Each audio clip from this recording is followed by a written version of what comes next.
Next topic we have is the discounted cash flow analysis.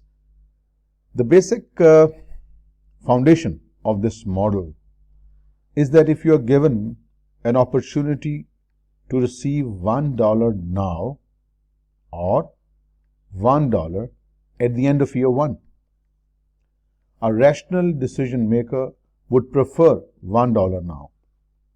Why? Because he can take this $1 and invest it at a certain rate, and this $1 will grow in the future. Right? So money grows into the future. This is called compounding. Money grows into the future at a certain rate. This is called compounding. If this is true, that the money grows into the future, if we could reverse this process, if we bring this $1 now, so we will see that this $1 at the end of year 1, when it is brought in the present terms using a concept called the discounting, its value will fall. Just like money grows into the future, that's how the money works in a certain interest rate deposit. Money grows into the future. And if the future money is brought in the present, it shrinks. It shrinks. This growth is called compounding, and this bringing the future cash flows to its present term, this is called discounting. Why would we do that? Why would we bring the future cash flows to the present term? We will discuss shortly. So the point here is that a dollar received in the future is worth less than the dollar received today. If I'm given $1 now or $1 after 1 year, I would prefer $1 immediately. And this is because what you call the time value of money. Because if I receive $1 now, I can invest this at a certain rate. The money would grow into the future, right? And if this future money is discounted at a certain rate, it will shrink. Now, the reason why we do that. If as an investor, I invest $10,000 in a project now, this project will generate some return in year 1, year 2, 3, 4, and 5. Let's say it's a 5-year project. And I will receive certain sums of money in the future. Right? I want to make the decision right now. For this, I need to compare if this is what I'm paying right now, what would be the present value of these future cash flows that I will receive in year 1, 2, 3. I want to bring them in its present term, and now I will weigh, I will compare that if I am going to invest $10,000 now and the future amounts, whatever I will receive, in present term they are $9,500, I'm not going to invest in such an investment where I'm paying $10,000 now and whatever I will receive in the future, in present terms it is $9,500, which means I will lose $500 in the present terms. Conversely speaking, if I invest $10,000 now and I receive certain sums of money in the future, if they are discounted at a certain rate, we need to select which rate do we use for discounting. Just like there are many interest rates which we use to grow the money, similarly there are rates that we use to bring the future cash flows into the present. They are called discount rate. We'll discuss. So if we bring these future cash flows to the present term, let's say the present term, these future cash flows give you a value of present value of $12,900. Now that is quite a convincing proposition. If I decide to invest $10,000 now, whatever I receive in the future, in present terms it is $12,900. That's great. That means if I invest $10,000, I get $12,900 more. That is $2,900 more than I invest. It appears a good option. So that's why time value of money is a very useful tool in capital budgeting, in decision analysis, that should we invest in a long-term project and should we not. Now the point is, the rate we use for discounting could be as low as 1% to as high as 26%, let's say 30%, 40%. Now, the lower the rate we use, the lower the discount rate. Like for example, if I use 1% as a discount rate, all these future cash flows, if brought in present, they might be, let's say, just an assume number, $25,000. Because when the discount rate is low, the present value would be high. If I change this 1% discount rate into 12%, then these future cash flows, if brought to the present term, the present value will fall. Maybe it is just $11,300. Just assume numbers. So we get a very important idea that if your discount rate, the rate you use to bring the future cash flows in the present term, if your discount rate is higher, the present value would be lower. And if the discount rate is lower, the present value is higher. This is evidenced by the time value of money table. This explains it nicely. See, if we use 5% as our discount rate, look at this. If 5% is my discount rate, that tells me that $1 received at the end of year 1, in present terms, it is equal to $0.952. Same $1 if discounted at the rate of 16%. That $1 receivable at the end of year 1 is equal to current $0.862. $1 invested, and if discounted at 20% rate, that $1 at the end of year 1 is equal to $0.833 right now. So as you can see, when the discount rate is increasing, the present value is falling from 0.952 to 0.862 to 0.833. As the discount rate goes up, the present value of the future cash flows falls. You can see this idea from maybe from 10th year cash flow. If I bring $1 that is coming at the end of year 10, in its present term, it is 0.905. But same $1 if discounted at 20%, that $1 that we receive at the end of 10th year, it is just $0.162, such a small amount, which means if the discount rate is higher, the present value will be lower, right? And if the period is higher also, means because you're discounting from the 10th year cash flow at the end of year 1, $1 at the end of year 1 is 0.99, but $1 at the end of year 10 is just 0.90. So we got two very important conclusions here. If the discount rate is higher, the present value of the future cash flows will be lower, and vice versa. And if the time period is longer, 10 years, 15 years, 30 years, then the present value will be longer.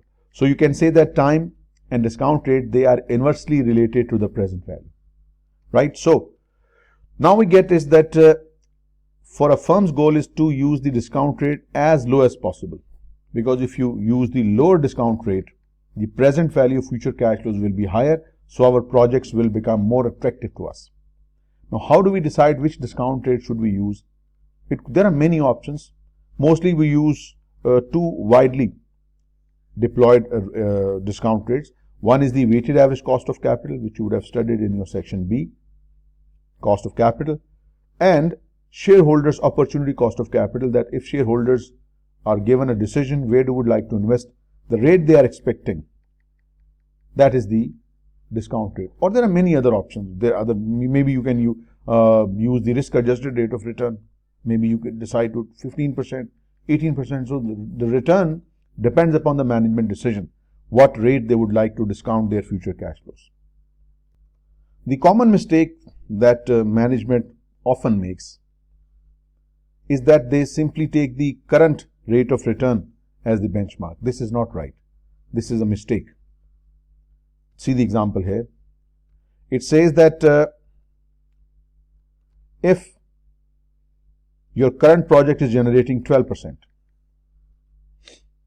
and you are offered a new project that is generating 11% return, a new project. And if you compare this new project return with the current project, you might reject. This is wrong. You have to see what is the desired rate of return of the shareholders. Maybe the shareholders' desired rate of return is just 10%.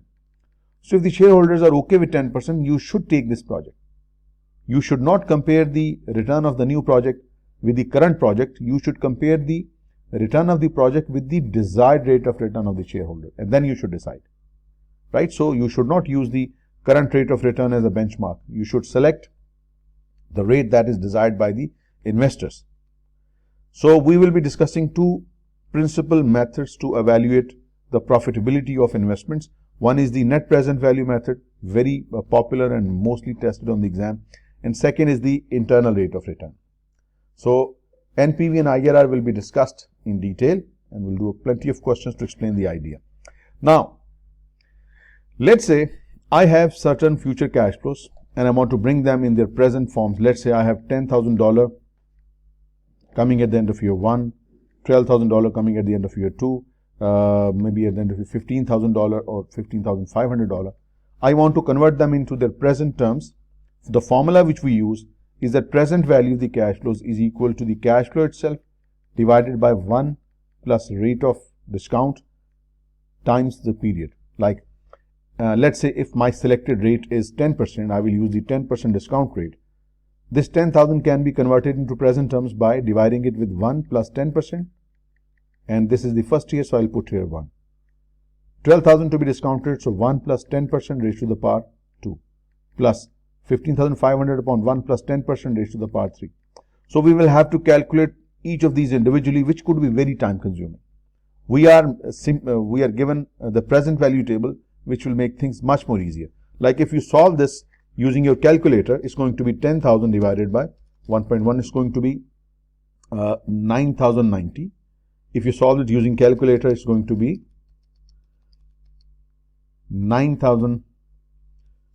12,000 divided by 9,917, and the last one is going to be 11,645. And you can do so. So this could be time consuming. We can do this quite simply by taking the $10,000 amount and multiplying it with the discount factor given right under 10%. I'll show you. This is it. Right under 10%, the discount factor, the present value of a single dollar at the end of year 1 is 0.909. So I will multiply 10,000 with 0.909.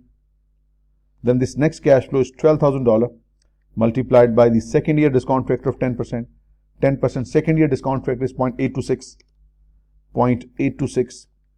And the third year cash flow, which is 15,500 multiplied with the third year discount factor of 10%, 0.751.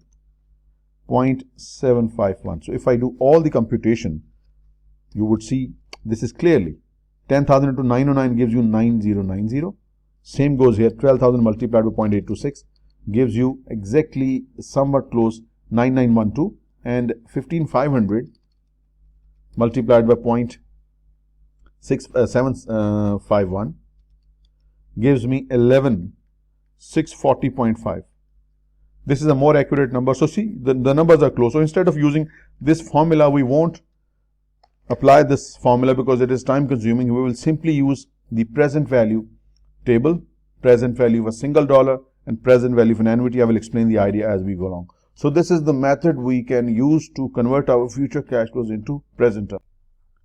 Okay, so this is called discounting. What if we want to find out the future value of certain cash flows, which is called compounding? Like let's say this is our timeline. Okay, we invest $10,000 in year 1, let's say 14,000 in year 2, and 13,000 in year 3, and let's say 15,000 in year 4. Now we would like to calculate what is the total value of all these cash flows compounded at 10%. So this $1,000 will go all the way from year 1 till the end of year 4. So we are going to multiply, this is the formula you are going to use. The future value is equal to the cash flow, which we have here, multiplied by 1 plus compounding rate, the interest rate, raised to the power n, the number of periods involved. So how many periods do we have for this 10,000? 1, 2, 3. So you're going to write 10,000 into 1 plus 10% raised to the power 3. You do the same for this. 14,000 has 2 periods involved, so 14,000 multiplied by 1 plus 10% raised to the power 2 periods. This 13,000, it has just only 1 period because only 1 period between year 3 to 4. So it's going to be 1 plus 10% raised to the power 1. And finally, 15,000 is at the end of year 4, so there is going to be no factor attached to it. Or if you want to, it's going to be 1 plus 10 raised to the power 0. So this is the future value of this 10,000. This is the future value of this 14,000. This is the future value of 13,000, and 15,000 is the same because it is at the end of year 4. If you add all these 13,310, 16,940, 14,300 and 15,000. So this gives you a total future value of all these four cash flows to be 59,550. We can do this much easier way by just using the future value factors. Let me show you. So we are going to use future value $1 whenever the cash flows are dissimilar. For compounding, we use future value $1. For discounting, we use present value $1. But when the cash flows are same every year, in that case, in order to calculate present value, we use present value of annuity, and for future value, we use future value of annuity. Since we have dissimilar cash flows each year, so we're going to use the future value of $1. So at 10%, the first year future value compound factor would be 1.1, 1.21, 1.331, and 1.464. Let me write it there, and then let me show you how do we do it.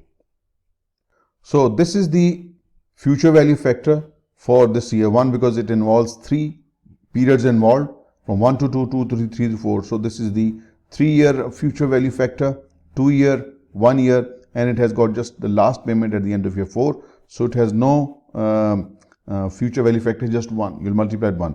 So if you do all the computation, so if you do the simplification, this plus this plus this plus, you will get the same answer. So basically we are interested not in present value, we are interested in net present value. What is net present value? Net present value is equal to present value of all the future inflows minus my initial investment. Just like in the previous example, if I'm investing $10,000 right now, my initial investment is $10,000. What is the present value of the future cash flows? It could be more than 10,000. In that case, I will have positive NPV. It could be less than 10,000, maybe 9,300. In that case, I will have negative NPV. So NPV is basically the present value of inflows minus initial investment, and this will help me decide that whether there is a positive NPV, means I am receiving more money than I invest, or am I receiving less money in present term than I invest. Then I will decide. So let's take it the practical form of a question. Here it is. If NPV is positive, that means your inflows are more. I receive 12,500 in present terms and I invest $10,000, so the investment is good.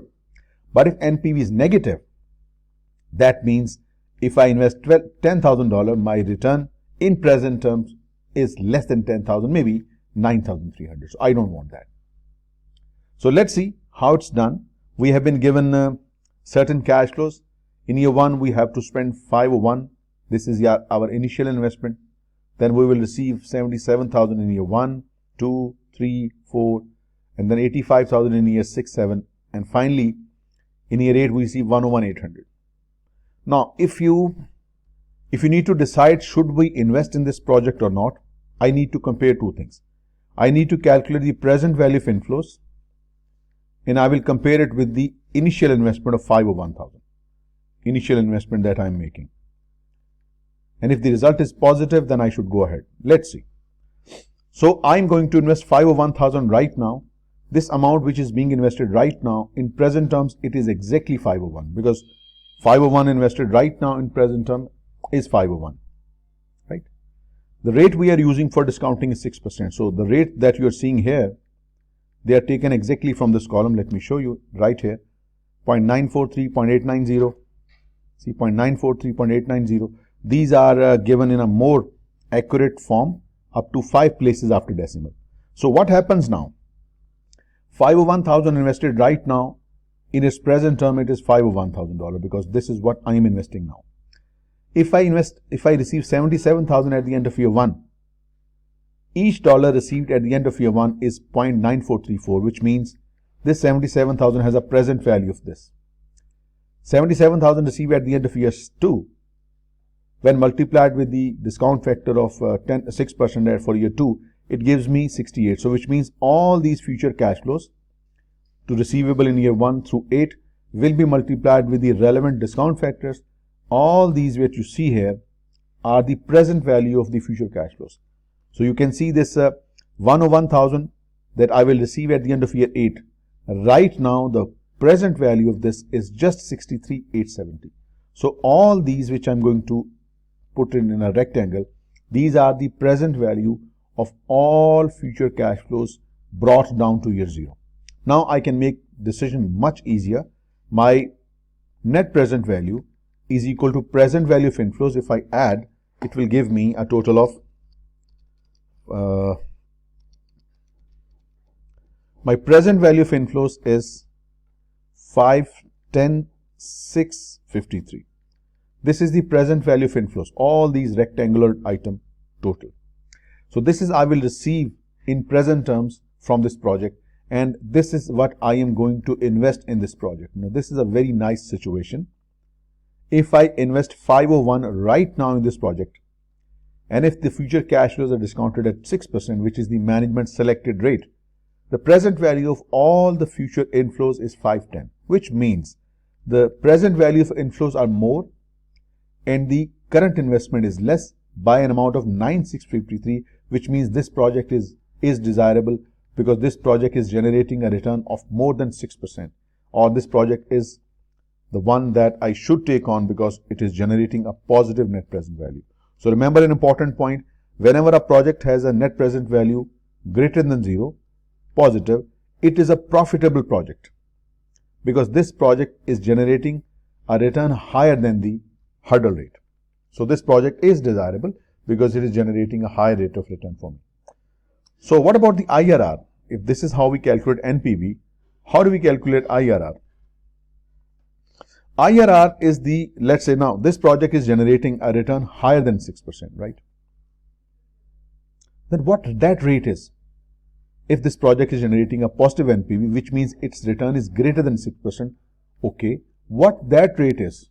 What is the rate being generated by the project, right? In your exam, the computation of IRR would be a very straightforward concept. How it is done, I will explain a little while later. So internal rate of return, this is the return that is generated by the project. Now the question is, will we be asked to calculate the IRR of a project that has such a diverse cash flows? The answer is no. Why? Because when cash flows are uneven, like 77 for first 4 years, 85 for next 3 years, and different cash flow for the 8th year, you are never tested on an IRR involving multiple cash flows of different amount. Yes, IRR calculation when the cash flows are same, like 77,000 all through the life of the investment. Yes, that kind of questions can be tested. Let me show you. The kind of questions you would see on your exam is that you are investing $100,000 now, and you are going to receive a stream of cash flows for the next 5 years, and it is going to be 25,000 in year 1, 25 in year 2, 25 in year 3, 4 and 5. So these are kinds of questions you would be required to calculate the IRR of. How do we calculate IRR? It's a very simple idea. Remember, IRR is the rate that is generated by the project.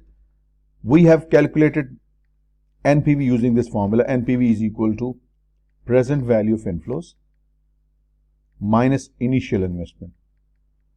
Right? This is the formula we just discussed. IRR is that rate at which NPV is 0. Remember, this is a very important point to be noted. IRR is that discount rate at which the investment's NPV equals 0. If this is so, that means when we will calculate IRR, NPV would be 0. Present value of inflows minus initial investment can be written as that present value of inflows is equal to initial investment. Whenever you will calculate IRR, this is what you're going to do. Present value of inflows is equal to initial investment. Okay. Now, what is my initial investment? $100,000. What about the present value of the future cash flows? I am receiving repetitive same cash flows in the 5 years. Previously, when the cash flows were different, we were using the present value of single dollar separately for each. But when cash flows are the same in all these 5 years, we make use of what you call the present value of an annuity. Now, this is an important concept you should understand. When there is a single cash flow, you use the present value of $1. When cash flows are different each year, you use present value of $1 for each year. Like we use 6%, 0.943, 0.89, 840 for different cash flows in 1, 2, 3. But when the cash flows are the same every year, we use present value of an annuity. What it means? It means if you receive $1 at the end of year 1, it is equal to 0.943. If you receive $1 at the end of year 2 and 1, both combined gives you present value of 1.833. If you receive $1 at the end of year 1, 1 at the end of year 2, 1 at the end of year 3, the present value of these $3 is 0.2673. So when the amounts are same, $1, $1, $1, same every year, we can simply use this present value factor, right? Right. So for example, let's say if I have to calculate the present value of these 5 inflows of 25, 25, 25, 25, 25 at 6%, I will multiply $25,000 with annuity factor of 5th year. I will multiply 25,000 with 3.993. This will convert those $25,000 5 payments into its present value. Like I will multiply 25,000 each year for 5 years multiplied by 3.993. This will convert that 25,000 into present terms. It's giving me 99.825, right? But right here, we are interested to calculate IRR. So what we are going to do, we are going to write that we receive 25,000 each year. That is our regular payment. We will write 25,000. We will write annuity factor for 5 payments at a certain rate which we want to calculate. So 25,000 is the amount of payment and there are 5 such payments.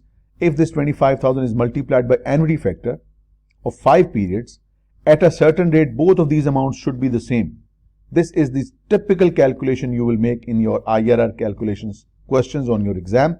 So if I make annuity factor as my subject of the equation, it's going to be 100,000 upon 25,000. That means 4. It means I have to look up the present value table and look at row 5 and see under the row 5 where do I get this annuity factor amount. Let's see here. Row 5, 4.8, 4.7, 4.5, 4.3, 4. So I would say this is quite close to this, 3.993. This is quite close to 4. Compared to this is closer to 4. So I would say that this project has an IRR of 8%. This project has an IRR of 8%. Let's change some numbers to explain the idea. Let's say my annual inflows are 35,000 each. Same. In that case, what I will do, same thing. Present value of inflows is equal to initial investment. Now my annual cash flows are 35. There are 5 periods. I'm going to divide 100,000 with 35,000 now. So 100,000 divided by 35,000, which means the annuity factor I'm looking for is 2.85 under the 5th year. Let's see. Under the 5th year, I'm looking for 2.85. 5th year, 2.85, 2.85, 2.85. So it is not coming here. Maybe our table doesn't go that long. Let's change the numbers to make it more meaningful. Let's make it 30. 30 each year. So this will give you 100,000 divided by 30,000. So I need to look for the annuity factor of 3.33. Let's see 3.33 under row 5 comes where? Under row 5, 3.33 is approximately 3.33. This is more close. So it means the IRR of the project is 16%. Let me revise the numbers to explain the idea.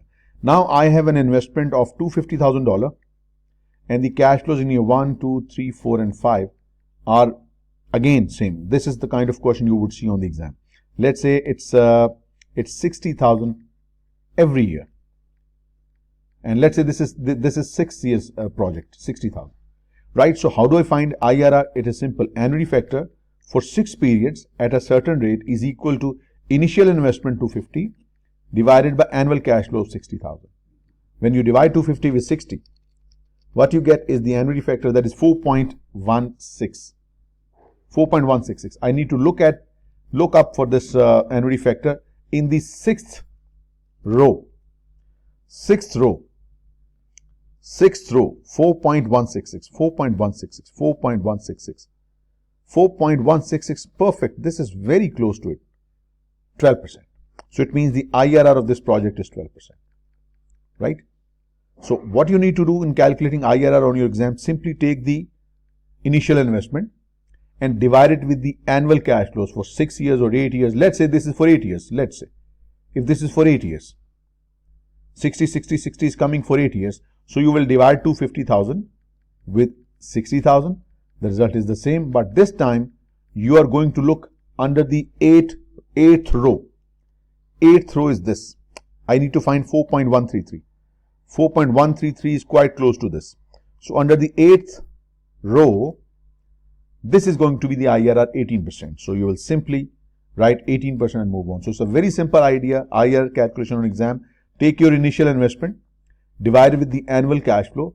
Whatever the factor comes, look it up in the present value table under the 5th row if it's 5-year project, under the 8th row if it's 8-year project, under the 6th row if it's a 6th-year project, and then see where do we get this close number, and that's your IRR. But calculating IRR for projects that have dissimilar cash flows, this is practically very difficult at your exam. So we are tested on it on ACC and CPA, ACC and CPA and CA. But in your CMA exam, the IRR computation is fairly straightforward. You get a regular cash flow every year, and using that cash flow, you can simply calculate your IRR. Simple as that.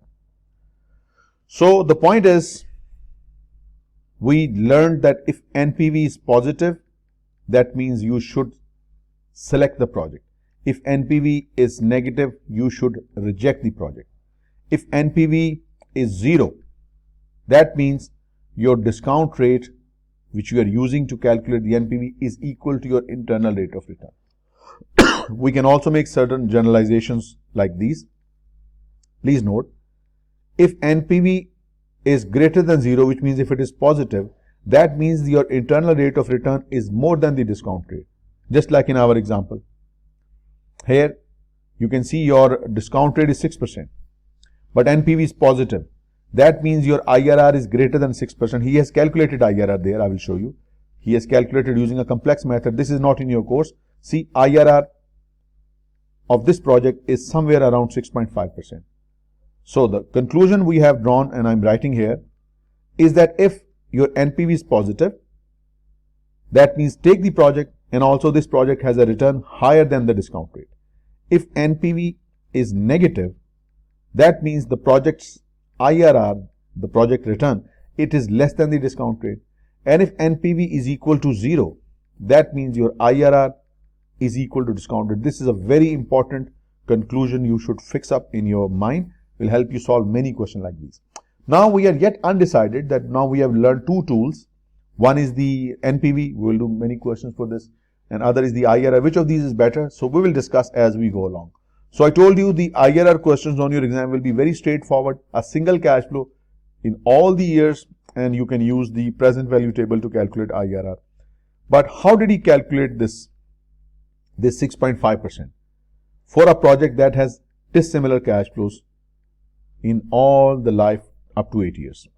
So for this we have a formula. I don't think so I should discuss that formula because that would be irrelevant because it's too time consuming.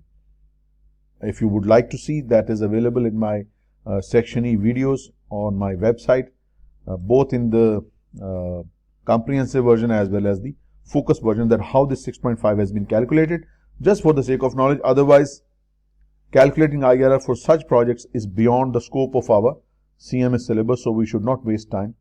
Now we should compare the IRR and NPV and decide which of these is better for the exam point of view. So far we have discussed how to calculate NPV, how to calculate IRR. Let us discuss some disadvantages or some problems or the criticism on IRR. IRR just is a single percentage like 6% or 18%. This method alone itself is not enough. If you are evaluating an investment project, IRR alone in isolation is not the best tool for the capital budgeting process. It is used with other tools. IRR alone is not a good option. Why? You will see.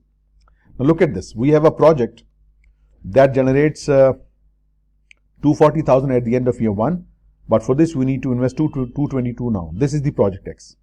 We have another project, project Y, and it is interesting because it pays you first and then you have to invest later.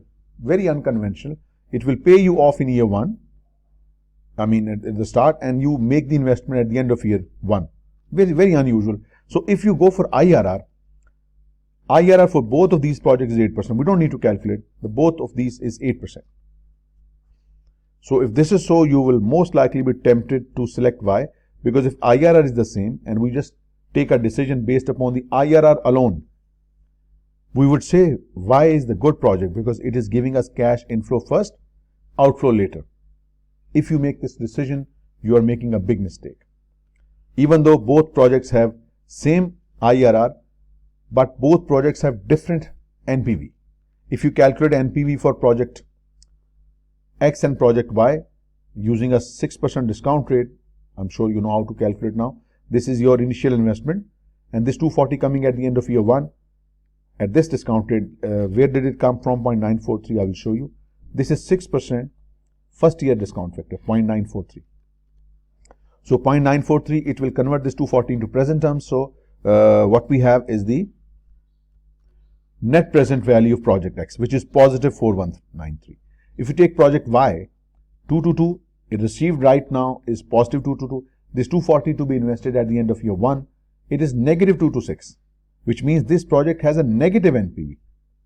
See, that's a mistake. If we invest in project Y, we will be making a mistake because this project is resulting in loss to the shareholders' wealth. We don't want that to happen, right? So this is sometimes called the multiple IRR problem. What is multiple IRR problem? Let me explain this with the help of this example. Now, this is a conventional project where the outflow is occurring at the year 0 right now. Year 0 sometimes called right now.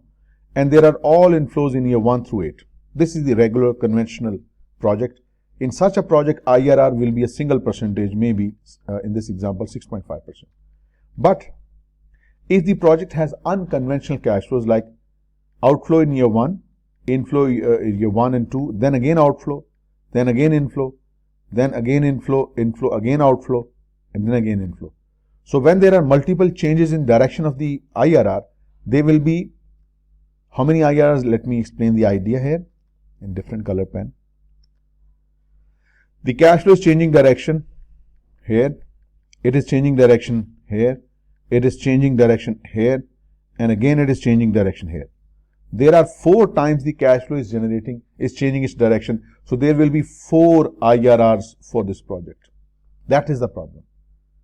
That is the problem. If the cash flow changes direction, there will be a new IRR. If cash flow changes direction 4 times, there will be 4 IRRs. Now this is a problem. Which of these is correct for us? Which of these is correct? That's a problem. So this is one of the weaknesses or pitfalls of IRRs, that it can have multiple numbers, right? As long as the IRR is changing its direction, there will be, if there are 4 changes in cash direction, there will be 4 IRRs.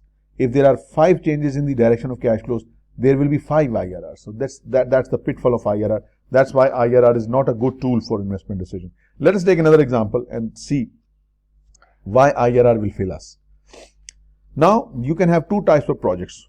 One, mutually exclusive, that either you take project A or you take project B. Such projects are called mutually exclusive, that you need to take either A or B. And there are another category of projects called the independent projects. Independent projects means you can take A and B both. These are called independent projects. Independent.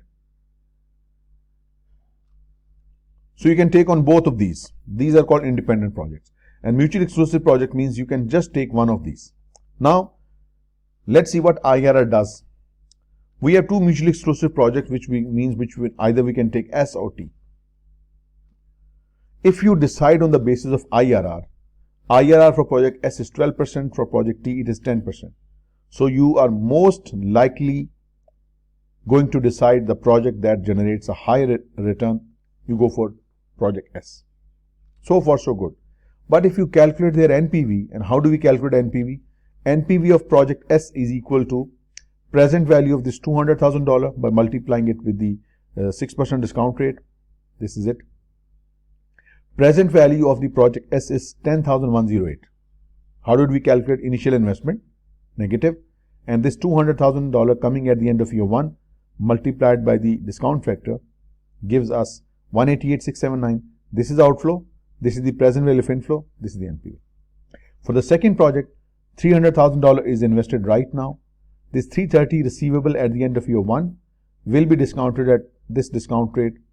Its present value is 311,320. So it's you can see its NPV is slightly higher. So if you decide based upon IRR, you will go for S. But reality tells us that this project T is better than project S because it has got a higher NPV. So it means whenever there is a conflict, IRR will mislead you. You should select NPV because NPV is a better tool for gauging the investment viability. IRR just is a single percentage. NPV tells you the absolute increase in the dollar amount of the investors, and this is a suitable and better measure for selection of the projects, right? So that's why if IRR confuses you, go for NPV. Another one good thing about NPV is that we can use different rates of return over the life of the project. For example, if we have this project that generates these cash flows, so we might decide to use high discount rate in the first 4 years, and then we might decide to reduce the discount rate drastically for the later four years. Why? Because the first 4 years are riskier, so you are using a high rate, and the second 4 years they have less risk, so we have reduced the risk. So this is the good thing, is that we can change the discount rates on different years cash flows depending upon the unique circumstances or different levels of risk. This is not possible in IRR, right? So we can read a project NPV can easily be determined using different desired rates of return for different periods, whereas IRR is a single percentage on which we cannot apply such risk management tool. Further, if I have 3 projects A, B and C, A IRR is 7%, it is 6.5%, and C has an IRR of 15%. I can't add them. But if A has an NPV of $3,000, B has $7,000, C has let's say $15,000, these NPVs can be added. This is a great thing of NPV, that NPVs can be simply added for all the projects under consideration, but you cannot add the IRR of different projects that your company is planning to take. Then again, there is a good point to make a difference. Like for example, you have 2 projects. One project generates very high return in the early years and no return in year 3 and 4. And the other project, it generates a consistent return over the life of the project. So what should we do? Under what circumstances should we go for K, and under what circumstances should we go for L? Now the point is, if your discount rate is high, a higher discount rate will always favor a project that is front loaded, in which the cash flows are coming in the earlier periods. Higher discount rate would prefer the project that is generating inflows in the early periods. And if the discount rate is low, low discount rate will favor those projects that have a consistent cash flows over a longer period. This is a very important point. If the hurdle rate is high, let me highlight so the idea gets fixed. If the hurdle rate or the discount rate is higher, you need to collect cash as quickly as possible. Higher discount rate will favor those projects that have cash flows in the earlier periods. And if the discount rate is lower, it would prefer those projects that pay you a consistent cash flows over the longer period. This is also an important point to be kept in mind. Next, again a comparison between the NPV and IRR. NPV and IRR, when we calculate, there are certain inherent assumptions which are normally not discussed in the textbook or in the questions, but you should know. When we calculate NPV at 6%, our discount rate, it is assumed, it is the assumption in calculating the NPV that whatever the cash flows are being generated by the project, they are being reinvested at 6%. That's the assumption. You don't need to specifically treat it. It is one of the time value of money assumptions that whatever the cash flows are generated by a project, that return is invested, that dollar amount is invested at the discount rate used in the project. And similar assumption is made for IRR. Let's say if a project has generated an IRR of 13.5%, it is assumed that the cash flows generated by the IRR are reinvested at this rate. So what does it mean for us? Nothing. Why is it included? Because it is one of the assumptions in the NPV model in GLIME or in any textbook. We have focused more on the application of NPV and IRR rather than its theoretical background. So this is the theoretical background that in computations, there is an inherent assumption that the reinvestment rate in NPV is the rate used in discounts, and in the IRR, the reinvestment rate is the IRR of the project. And that's up to that you need to know. This is enough. No need of over exploring because this is the theory behind it. NPV assumes that the cash flows are reinvested at the discount rate, and the IRR assumes that's just I've showed you. So the conclusion is that whenever NPV and IRR are in conflict, mostly they are in conflict under what situations?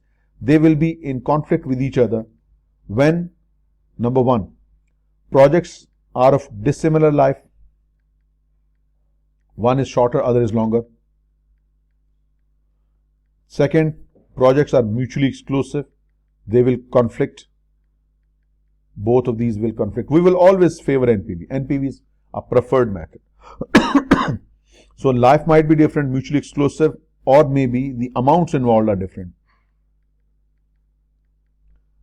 So this is where NPV and IRR will conflict. Where they will be agreeing, they will agree on those projects that are independent. For independent projects, NPV and IRR, they are on the same page. They decide in the same direction. Whereas in such situations, NPV and IRR are in conflict. So which of these should we go? You should always go for NPV. NPV is the best method. NPV is the most superior tool in investment decision analysis, right? That's the idea given here. And again, he's comparing in another situation that we have two projects. Like here, project A generates 1200 year-end cash flows. Project B generates only 100. So we have calculated their IRR as well as their NPV. So if those who are deciding based upon IRR, they will jump upon project B because it is generating a very high IRR. And if I decide based upon the NPV, this is the higher NPV, I will prefer project A. So just look at this. We cannot decide based upon IRR. We need the absolute dollar amount which will increase the shareholders' wealth. That is our objective. So we are not going to rely on the IRR percentage. Our most superior method is the ultimate dollar amount of NPV. So whenever we find a conflict, we should always favor the NPV method, just like this. See, here it says, if you go for IRR, you will prefer project B first and then A, B and A. But if you go for NPV, you will take A first and then B. And this is the right thing. Again, one last slide on this and then we'll go to the question. Like, let's say you have a choice of investing $1 now and receiving $2. This is option 1, A. And second, investing $100,000 and receiving $150. That is the option B. So they have calculated IRR for both. IRR for project A is 100%, for project B is 50%. So those who would prefer IRR, they will go for project A. That's a wrong decision. Because if you calculate NPV of project A is just $0.81. Whereas NPV for project B is 36,363. Much more than this. So we are not looking for percentages only. We are looking for the absolute increase in the wealth of the shareholders, and this is what we are interested in. So the final conclusion, we wind up this idea.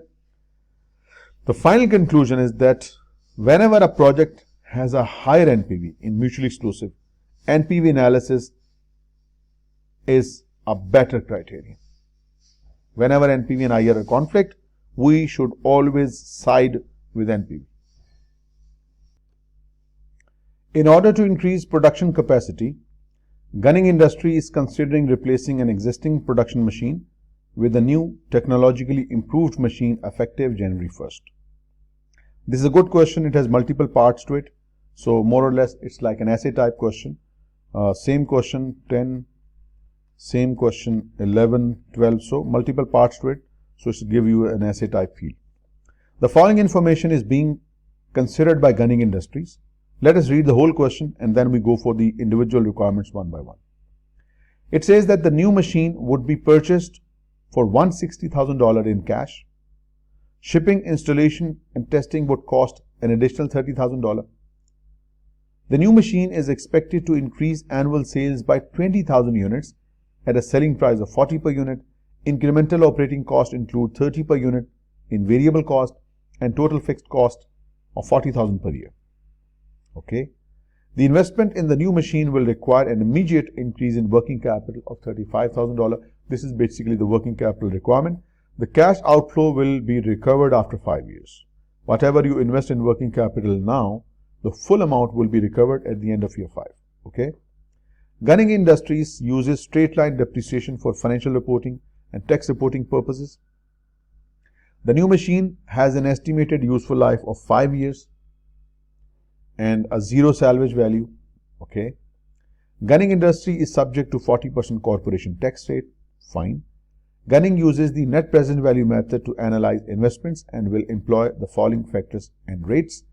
These are the present value of $1 discounted at 10%, discount factor for year 1, 2, 3, 4 and 5. Remember, present value of $1, these are the discount factors and they should be applied on a single inflow. But when the cash flow is repetitive, same amount is collected year 1, year 2, year 3. In that case, we use the present value of an annuity, ordinary annuity. Ordinary annuity means the cash flows occur at the end of the period. And there is also an annuity called the annuity due, which you would have discussed in leasing topic. Annuity due means the first payment is received now. And ordinary annuity means first payment is received at the end of the first period. So these are the annuity factors we will use. It says gunning industry's net cash outflow in capital budgeting decision is. Let us see what exactly results in outflows here. We need to purchase the machine costing $150. This is the outflow. We need to spend $30,000 for testing, installation and shipping. That's an outflow. And we also require a $35,000 investment in working capital. These three amounts represent outflow. If you add all these, 160 plus 30 plus 35 gives you 225 as your total outflow required at the start of the project. So 225 is the answer. Same question, this time it requires something different. It says the gunning industry's discounted depreciation tax shield. What is depreciation tax shield? We discussed earlier. Depreciation tax shield is equal to depreciation expense multiplied by the tax rate. Simple. This is what you call the depreciation tax shield. Depreciation expense multiplied by the tax rate. So what do we need? We don't need just the depreciation tax shield. We need the discounted depreciation tax shield. Interesting. See, we have an asset costing 160 on which we spent the installation charges of 30. It means the total amount capitalized in the asset is 190 and we will charge the straight line depreciation, so which means the annual depreciation expense would be 160 plus 30, 190 to be depreciated over 5 years. So the annual depreciation is, if you calculate, so this 38,000 is the depreciation amount. This is depreciation expense. And each year depreciation expense is going to be the same. 38,000 multiplied by the tax rate of 40%. This gives us the depreciation tax shield for each year. So 38,000 multiplied by 40% gives me 15,200. So this 15,200, this is the depreciation tax shield for year 1. Same for year 2. Same for year 3. Same for year 4 and same for year 5. Right? The question says the discounted annual depreciation tax shield for the year of replacement just for year 1. So what we will do 15,200, a single amount at the end of year 1 to be discounted, you will simply use this rate 0.909. Multiply this with 0.909 and it will give you 15,200 multiplied by 0.909. 15,200 multiplied by 0.909. This gives you the discounted amount of 13,816.8, which is approximately 13,817. Fine, we have done this question.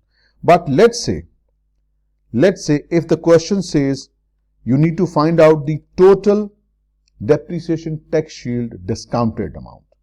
In that case, you have this 15,200 for the next 4 years. 15,200, 15,200, 15,200, 15,200. Now we need to find out the present value of all these tax shields for 5 years. What you will do in this case, you will take 15,200 and it is repeating how many times? 1, 2, 3, 4, 5. You multiply it with the annuity factor of 10%. Why 10%? Because this is the relevant rate for discounting. And how many periods are there? 5 periods. So you will use annuity factor for 5 periods, that is 3.791. If you multiply 15,200 with 3.791, what you will get? You will get the Gunning Industries total discounted annual depreciation tax shield for all the 5 years. That was not required. However, we calculated what was specifically needed. Now, next question is interesting. So the reason we are using these rates, because these are specifically given. The company will use or employ the following factors and rates. So we will have to use, otherwise in many questions he simply gives that the discount rate is 10%. In that case, we will go back here and you will use the 10% rates for annuity and for single period cash flow.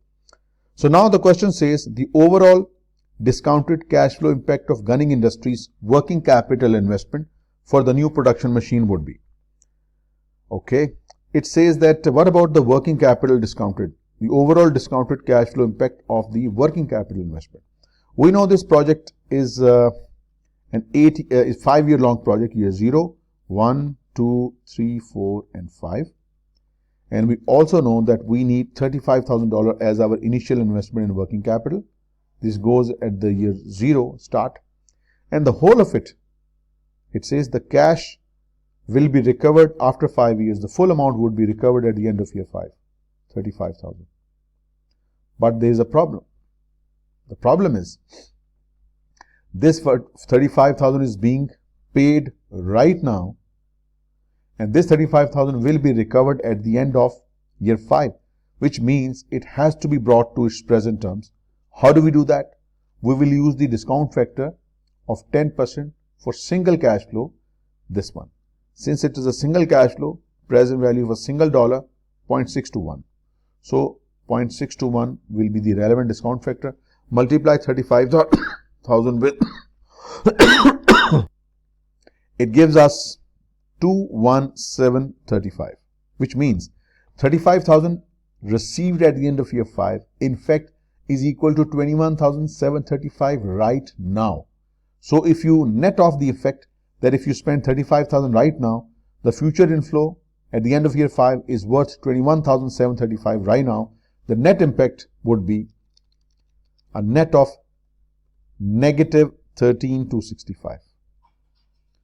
Negative 13,265. This is the net impact of the working capital. You are putting 35,000 now, but what you will receive at the end of year 5 is just 21,735 in the present terms. So the net impact of these two is this, given in the option C. Next. It's a good question. Now, what are we required to do in this question? It says the following forecasts have been prepared for a new investment by Oxford Industries of 20 million with 8 years life. Okay, this is the amount of investment, $20 million. $20 million and 8-year life. Okay. We have been given 3 scenarios. Pessimistic scenario is that the market size would be 60,000 and our market share will be 25%. Optimistic is 140 and your share will be 35, and expected, that is the average, neither too good, too bad, that the market size would be 90 and our market share would be 30. Okay. Let's see what exactly, which scenario do we need to take. It says, assume Oxford employs straight line depreciation and that they are taxed 35%. Assume an opportunity cost of capital is 14%. This is the cost of capital for discounting. What is the NPV of the project based on expected outcomes? Which means these two are ruled out. Now, it makes things easier. So, using this column, using 14% discount rate, 35% tax rate, we need to calculate NPV. We know the basic idea. NPV is equal to present value of inflows minus initial investment. That's the very first thing we did today. And we know initial investment is a straightforward, straight number of $20 million. Problem is, how do we calculate the annual cash flows? Let us work upon it now. We are going to generate how much revenue. We have been given unit price also. We have been given the variable cost also. We have been given the fixed cost also. All in million, 4 million. Let us first calculate what is the contribution. Contribution is selling price minus variable cost. So unit contribution margin is $400. Your fixed cost every year is $4 million. How many units you will sell? This is interesting. The market size is 90,000 and you hold 30% of the market, which means your number of units to be sold will be 90,000 times 30%. That is 27,000. So the quantity we are discussing is 27,000 units. Okay, so let us calculate first the profit figure, cash profit figure.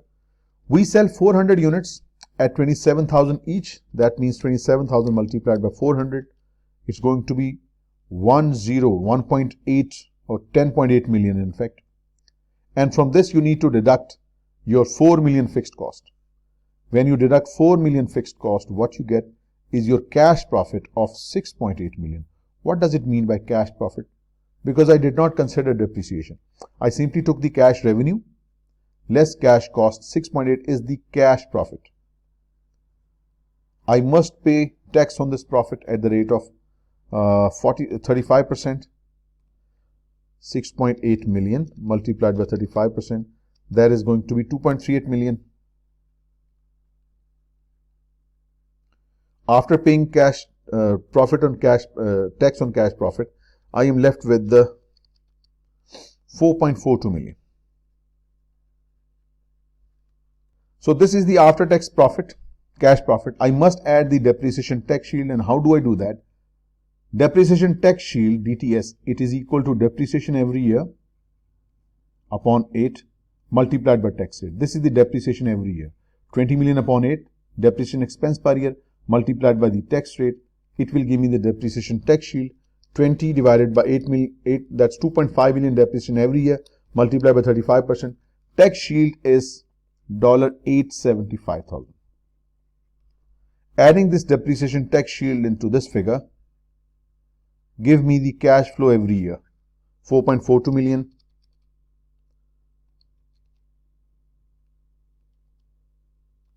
gives me 5.295.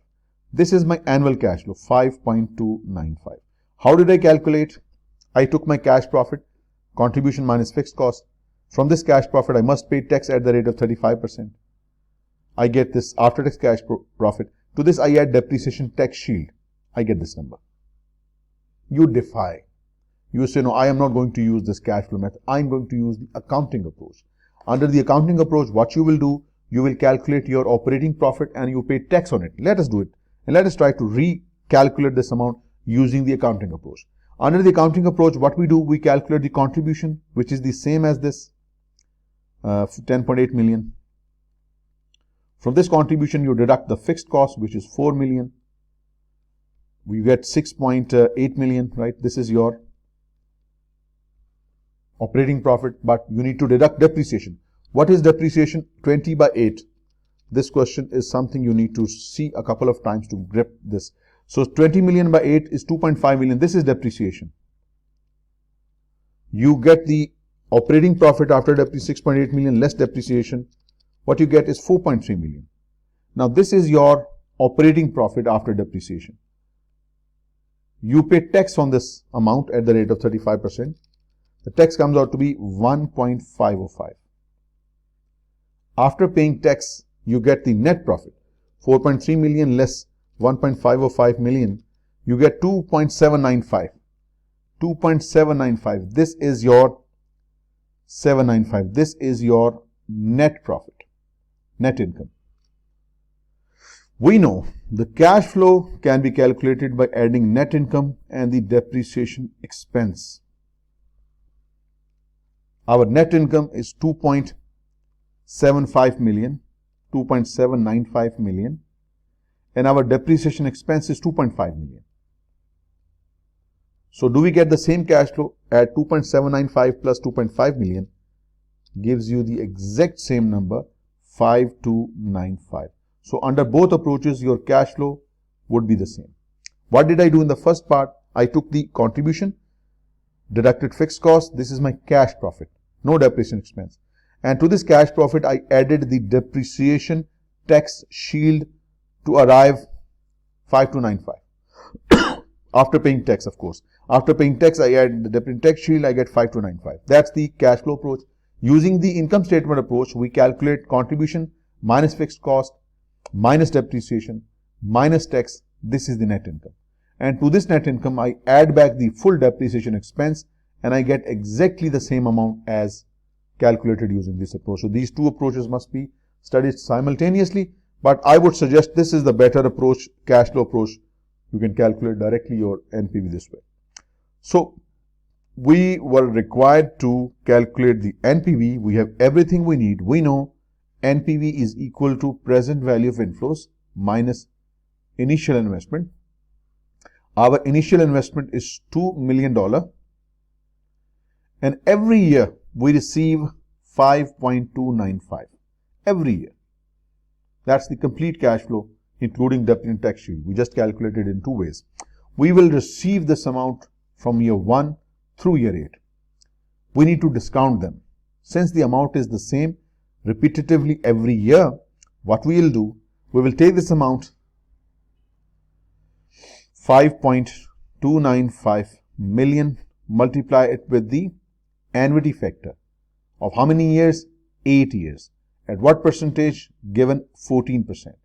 So we will use an annuity factor for 8 periods, 14%, and then use it to calculate the present value of inflows and then deduct 2 million from it as an outflow. We will get NPV. So let's go to the present value table. 14% under the 8th row, we get 4.639. All right. 4.639. So it's going to be 5295,000 multiplied by 4.639 minus $2 million. This would give us the present value. If we do 5.295 times 4.639 less 20 million gives me a positive number of 4563505, which is a perfect match for your option B. Okay. So we got our answer. It is 4563505. Now let's say if it's an exam question and it says that you need to calculate the internal rate of return. The question simply asks for internal rate of return. We discussed a little while ago that if you need to find the internal rate of return, what you should do, write annuity factor. How many periods are involved? 8 periods. So annuity factor for 8 periods for a certain rate, which we do not know, is equal to the initial investment. I'm going to write II for short, divided by the annual cash flows. So my initial investment is $20 million. $20 million is my initial investment. And I'm going to divide it by annual cash flows, which is 5.295, or was it 5? Yes, 5.295 and then 1000. So dividing this will give me the annuity factor, which I have to look up. 20 million divided by 5.295 thousand. It gives me 3.777. 3.777. Now I need to find the IRR in the 8th year row, and I need to look up at this number 3.777. So if you go to the annuity table, and in the 8th year row, I need to find 3.77, 3.77, 3.77. Keep on going, 3.77, 3.77. So you can see we are still up to 20%. So let's say this number is 3.78 maybe. So that means the IRR is 20%. So this proves two things. Number one, first thing proves is that the regular cash flows will be used to calculate your IRR. First thing. Second thing it proves is that your project is generating a positive NPV, and we learned a little while ago that whenever the NPV is positive, your IRR will be greater than the discount rate, and that proves this point that our IRR on estimate basis is about 20% and your discount rate was 14%. So it proves whenever the IRR is greater than discount rate, NPV is positive, or when the NPV is positive, IRR is greater than the discount rate. And this is the typical question you will get on your exam to calculate the IRR. Simply take the initial investment, divide it with the annual cash flows, same cash flow every year. This is the same cash flow every year. Whatever you get, go to the present value of annuity and see under the 8th year row, where do you get a number close to this? And right on the top of it, whatever the percentage you see would be your IRR, right? So we got our answer. It is 4.563 million. Next question is an interesting one. Wickens Incorporated, which has a cost of capital of 12%, that is the discount rate, invested in a project with an internal rate of return of 14%. Interesting. Cost of capital is given, IRR is given. The project is expected to have a useful life of 4 years. This project will last for 4 years and it will produce net cash inflow as follows. So cash flow in year 1, 2, 3 and 4. We are required to calculate the initial cost of this project. It's a very good question. How do we go about a question like this, where we have been given different cash flows and we are required to find out the initial investment? We learned a little while ago, when we use IRR, your NPV is equal to 0. Or in other words, your present value of inflows is equal to your initial investment. Right? That's the case. When you use IRR, which is 14% in this case, when you use this rate, 14% rate, your NPV would be 0. And NPV 0 means your present value of inflows is equal to your initial investment.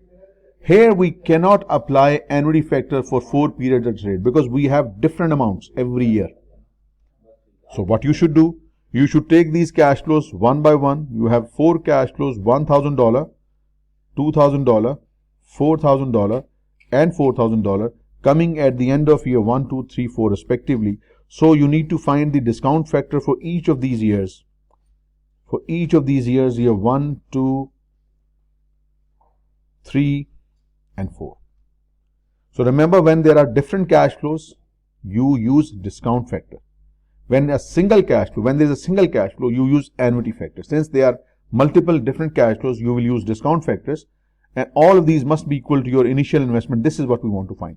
So we are going to go back and see for 14%, what is the discount factor for year 1, 2, 3 and 4. Let us just go back to the annuity table, the discount factor table. We are not going to use the present value of an annuity. We will use the present value of $1 at 14%. Year 1 discount factor is 0.877, 0.769, 0.675 and 0.592. These are the 4 discount factors we would use. So I'm going to plug it in and I would like to little qualify this. So discount factor for year 1 at 14%. Discount factor for year 2 at 14%. For year 3, 14%. Year 4, 14%. And we have these numbers. For year 1, we saw it was 0.877.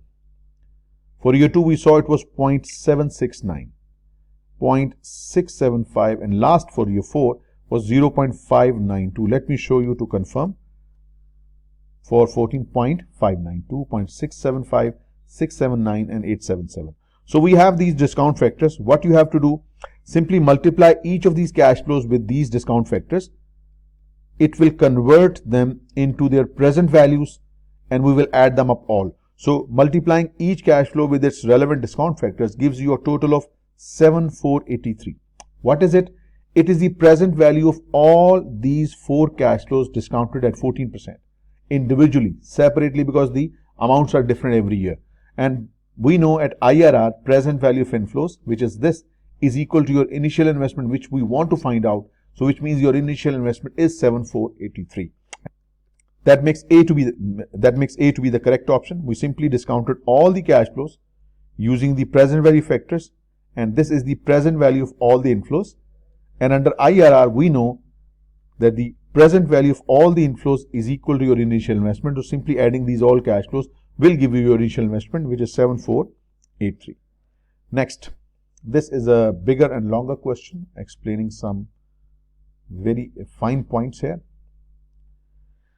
What exactly are we looking for? Using the net present value method and ignoring the effect of income taxes. When there are no taxes, there is no depreciation tax shield. That is good. So, using net present value, you are required to find out the net present value of this product agreement, assuming the cost of capital is 20%. This is the discount. So, we have to find out the NPV for this large question, and the idea stays the same. The basic idea of calculating the net present value is still the same. What is NPV? NPV is equal to present value of inflows. NPV is equal to present value of inflows minus your initial investment. The idea stays the same. So let us lay down what exactly have we been given. It says Gibber Corporation has an opportunity to sell a newly developed product in the United States for a period of 5 years. This is the life of the project. A product license would be purchased from new group company.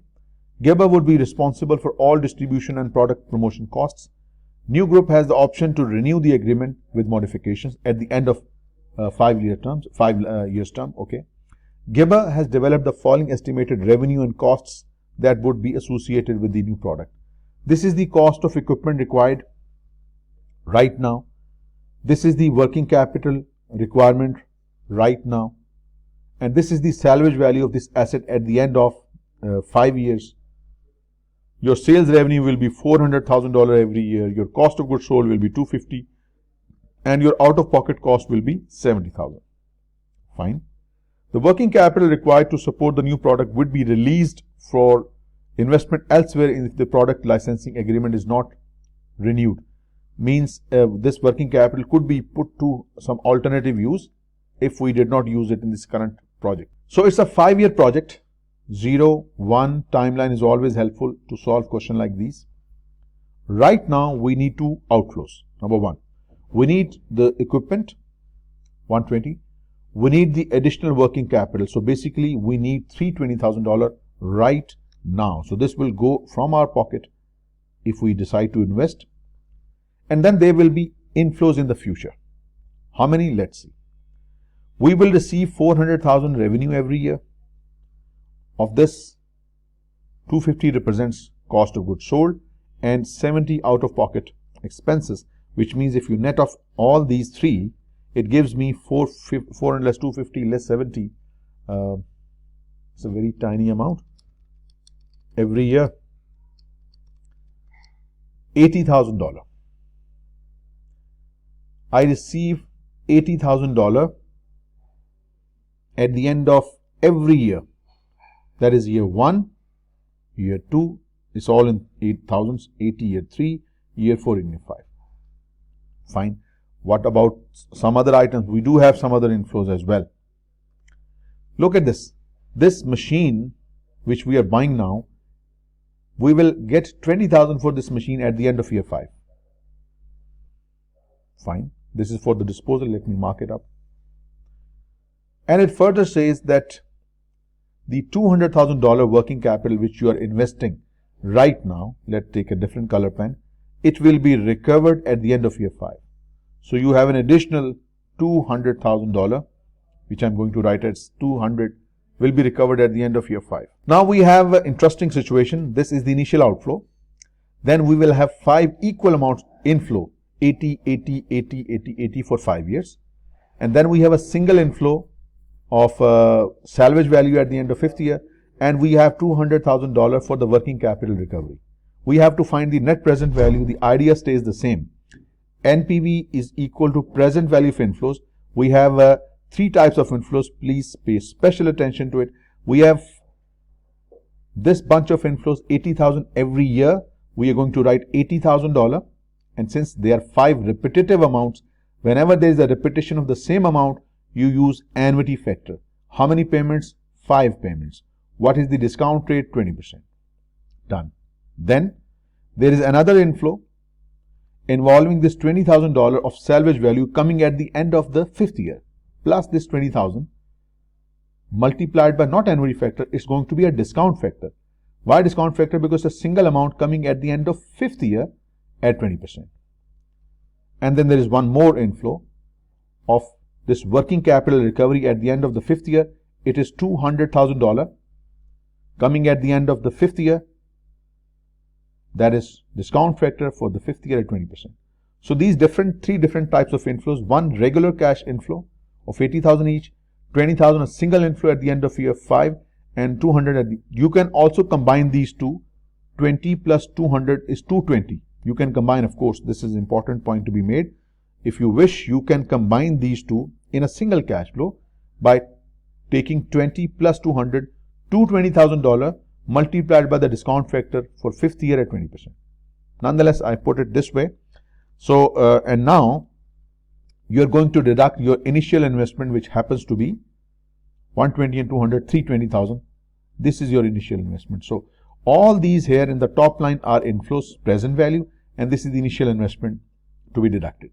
So, let me plug in the discount factors. If you see annuity factor for 5 periods at 20%, this is it. 20% annuity factor. This is a discount factor table. Present value $1. We need present value for annuity. So this is for year 1, 2, 3, 4, and 5. It is 2.991. This one here is, I'm just going to write 2.991. Then I need the discount factor for 5th year at 20%. This is now going to be the single dollar. Remember, present value is used when the cash flows are repetitive of same amount. Present value $1 is used when there is a single cash flow occurring at any of these years. We have a single cash flow occurring at the end of 5th year, that's 0.402. So for this, it's going to be 0.402, and the same for this one. I just wrote it separately for understanding purpose. 0.402.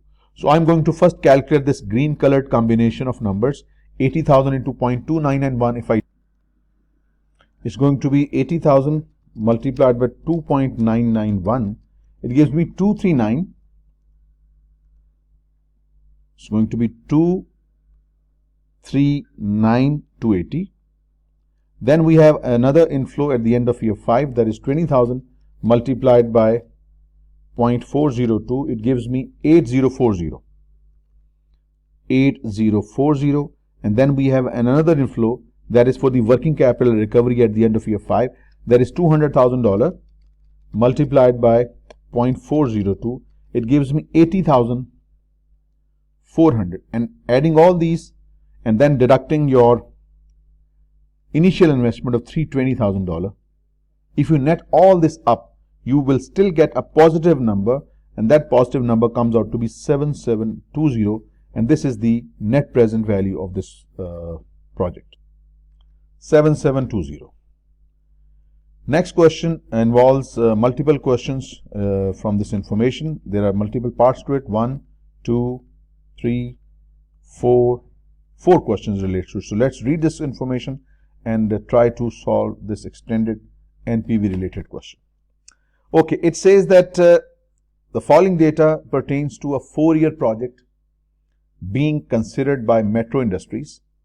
We are required to calculate the discounted cash flows for depreciation in the first question, discounted net of tax amount for the disposal of the existing asset, incremental sales revenue, and finally the discounted cash flow for working capital investment. All right.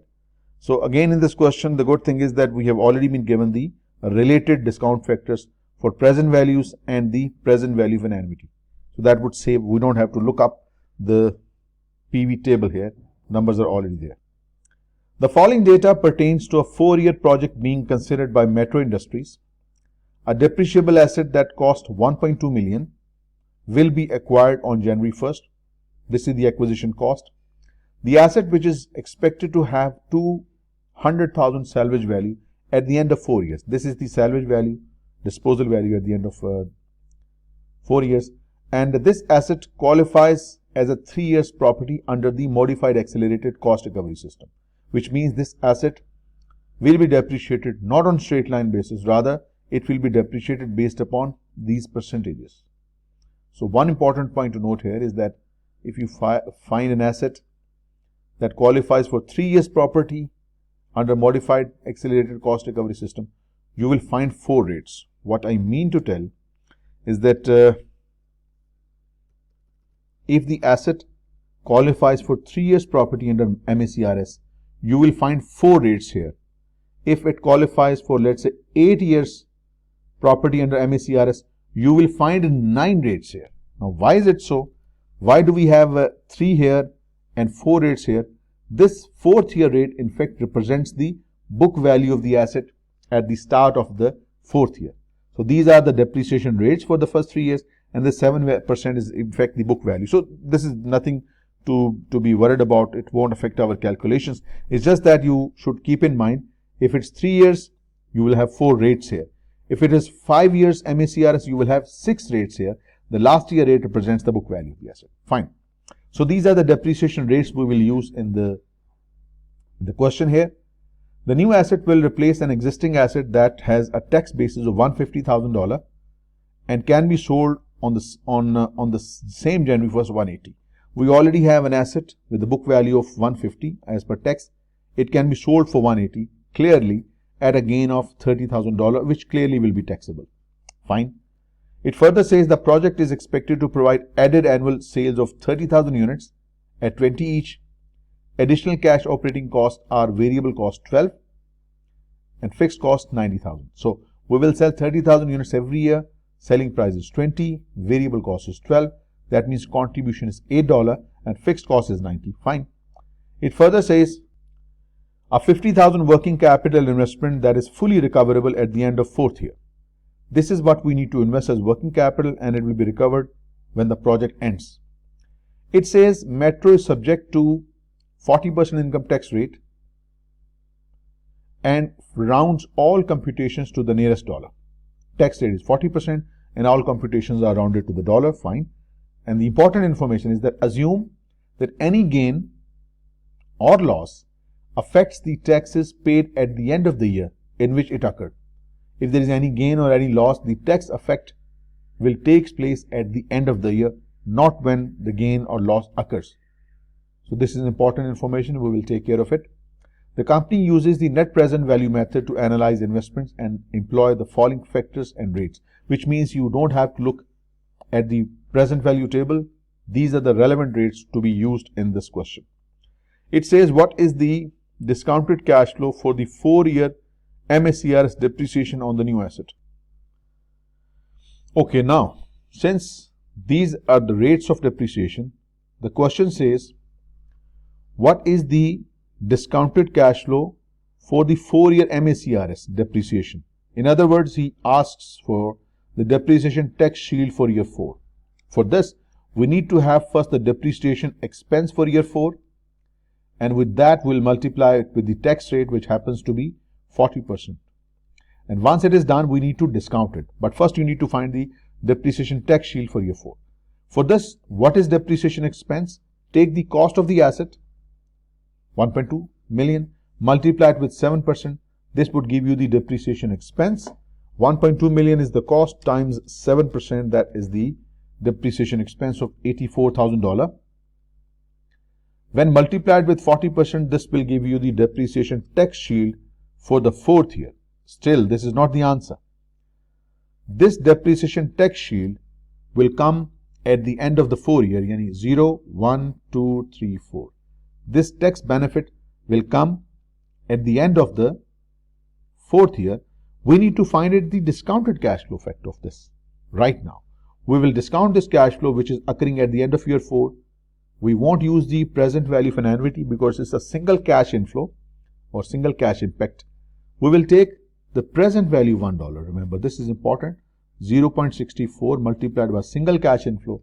So it's going to be 33,600 times 0.64 gives us 21,504.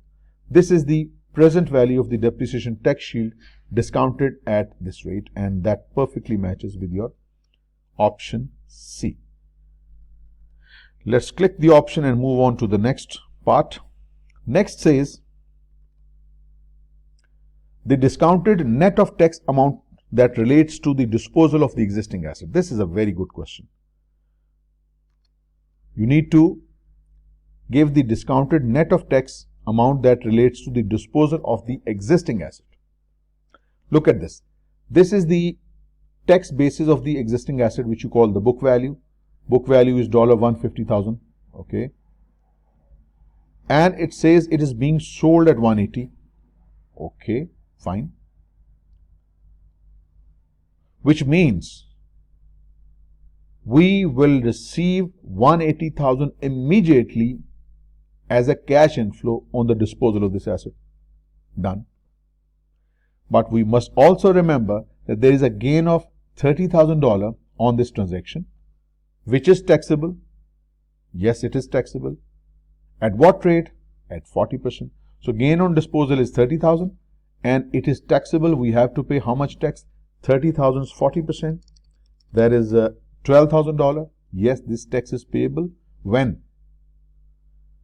This tax is payable at the end of year 1. Assume that all the gains and losses affect the taxes paid at the end of the year in which it occurred.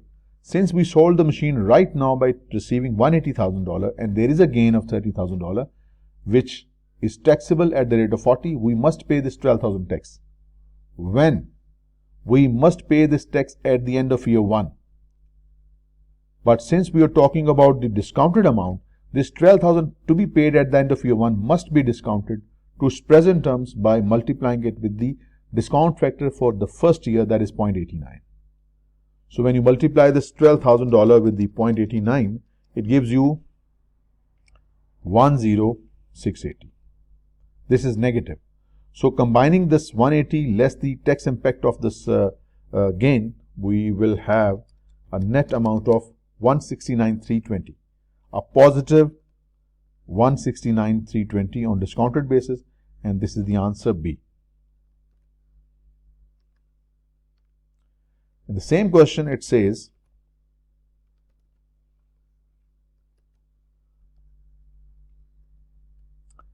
the expected incremental sales will provide a discounted net of tax of contribution margin over 4 years. What is the discounted contribution margin for 4 years? We can calculate quite easily. We just learned a little while ago that if selling price is 20, variable cost is 12, that means per unit contribution is 8. How many units will sell every year? 30,000. So that means the contribution every year, and we need to take it on after tax basis. So 30,000 multiplied by 8, this is your pre-tax contribution. Pre-tax contribution. You need to deduct tax from this at the rate of 40%. So tax is going to be $96,000. If you deduct tax from this contribution amount, the after-tax contribution figure comes out to be $144,000. Now this is interesting. This $144,000 is the after-tax contribution that will occur throughout the life of this project, which happens to be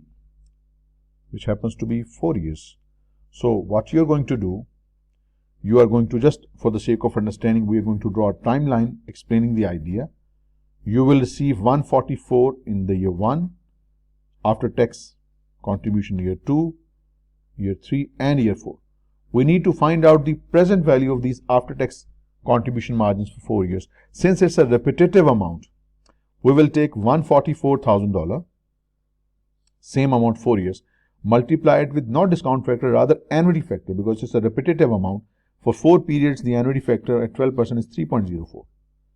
So for 4 periods at 12%, the annuity factor happens to be 3.04. So 144 multiplied by 3.04 gives you 437,760. This is the present value of your after tax contribution for these 4 years, and that makes D to be the correct option. What is the overall discounted cash flow impact of the working capital investment on Metro's project? Working capital investment impact on discounted cash flow analysis. So, the overall discounted cash flow impact of the working capital investment, it's going to be, in year 0, we are investing in working capital, and working capital investment is given somewhere here, maybe. It's 50,000. So at the start of the project, at year 0, we are investing $50,000 in working capital. It's a negative. And as the time progresses to year 1, 2, 3, and 4, at the end of the life of the project, this 50,000 is recovered in full. So the overall discounted cash flow impact of the working capital. Working capital is invested at the start and recovered at the end. Since we need the overall impact, we need to discount a single cash flow. Now this is interesting. It's a single cash flow occurring at the end of 4 years. So here we cannot use the present value of the annuity because annuity is used when the cash flows are repetitive. Since this is a single cash flow occurring at the end of 4th year, we will apply the 4th year discount factor on a single cash flow of 0.64. So this 50,000 multiplied by 0.64 gives you 32,000. So this 50,000 received at the end of year 4 in fact is 32,000 now, which means the net impact of these two is 18,000 negative. So this is the overall impact of working capital and as given by the option B. Okay, now this is a good question. We are going to totally ignore what the requirement of the question is. We are going to do our magic of solution on this question. We are going to calculate 4 things. For project A and for project B, we are going to calculate the IRR of both projects. And we are going to calculate the NPV of the both projects. And then we will see which of these is the right option. So first we will calculate the IRRs and then we will calculate the NPVs. Let's do it. We need to have what is the rate they are using. The company has the required rate of return 8%. This is used for discounting, blah, blah, blah, blah. Let us first calculate the IRR for project A. Project A has a single inflow coming at the end of year 4. So this is a unique question because cash flow is occurring at the end of year 4. So for project A, we are going to calculate the IRR. Single cash flow occurring at the end of year 4. So we will take this cash flow 157, 352. We will multiply not with the discount factor this time. We will multiply it not with the annuity factor. We will multiply it with the discount factor. For the 4th year, at a certain percentage, we don't know. When this cash inflow is multiplied with this discount factor, it is equal to the initial investment. If we use the present value table and make the discount factor for year 4 as our subject, we will be able to find 100,000 divided by 157,352. This gives me 0.6355. Let's see. 0.6355 on the present value table of $1 because it's a single cash flow. Remember, this is going to be for the 4 years cash flow, 0.6355. 0.6355. 0.635. This is a very close number. 0.635. Perfect. So IRR of the project A is 12%. So I'm going to put it here. IRR for the project A is 12% because I looked it up. It gives me 12% rate. Now let us do the same for project B. This is different now because for project B, the cash flows are repetitive. In this case, we have a repetitive cash flow of 34320.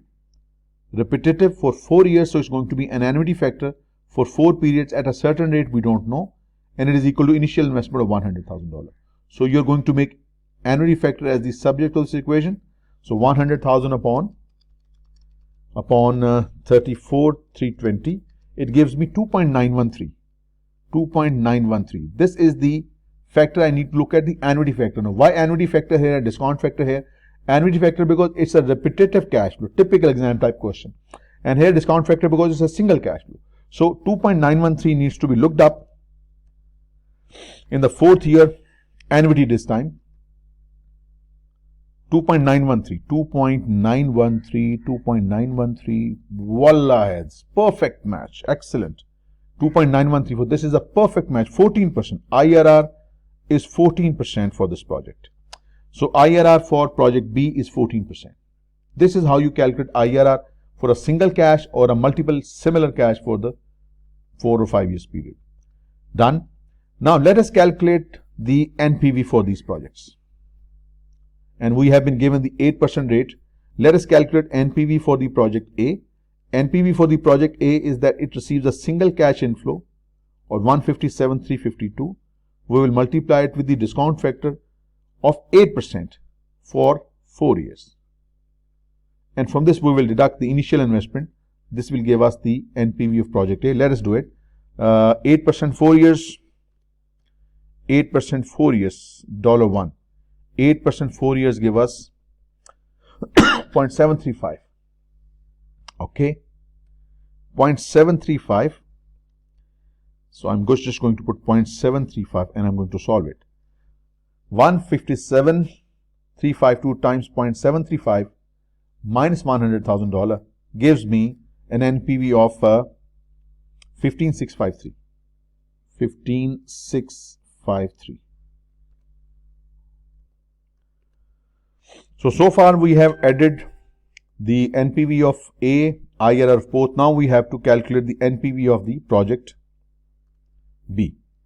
We know NPV of project B is, or whatever project, is the present value of inflows. Now there are 4 inflows for project B, each of amount 34,320, and now it will be multiplied with the annuity factor.